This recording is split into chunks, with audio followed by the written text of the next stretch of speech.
Screen അഡിക്ഷന്റെ പച്ച മലയാളം ഭ്രാന്ത്. Mobile അഡിക്ഷന്റെ Malayalam ഭ്രാന്ത്. 40% കുട്ടികൾക്ക് മൊബൈൽ ഫോൺ കൊണ്ട് ഉപയോഗിച്ച് ഭ്രാന്തായി മൂലം. നിങ്ങളെ മക്കൾക്ക് വന്നോ പേടിക്കണ്ട. കോഴിക്കോട് ജില്ലയിൽ ഒരു ഭ്രാന്താസ്പത്രി, അതിൻ്റെ പുതിയ പേരാണ് മൊബൈൽ റീഹാബിലിറ്റേഷൻ സെൻറ്റർ.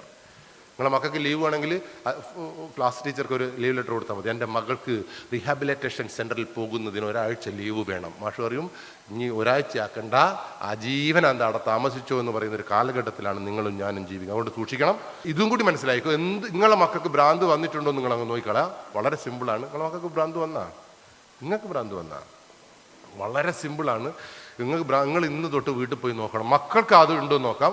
എന്തെങ്കിലും പറയുമ്പോൾ മക്കൾ പെട്ടെന്ന് ഷൗട്ട് ചെയ്യാം. അച്ഛൻ നമ്മുടെ ഇങ്ങനെ പറഞ്ഞിട്ട് നിങ്ങളെ ഉപദ്രവിക്കാൻ ശ്രമിക്കുക, തെറി വിളിക്കുക, അനിയനെയും അനിയത്തിനൊക്കെ ഉപദ്രവിക്കുക, കിട്ടിയ സാധനം എടുത്ത് നിലത്തെറിയുക. ഇറിറ്റേഷൻ, വല്ലാത്ത ഇറിറ്റേഷൻ.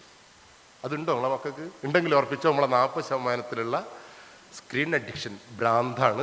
പേടിക്കണ്ട. മൊബൈൽ റീഹാബിലിറ്റേഷൻ സെൻറ്റർ ഓരോ ജില്ലയിലുമുണ്ട്. പറഞ്ഞാൽ മനസ്സിലായല്ലോ.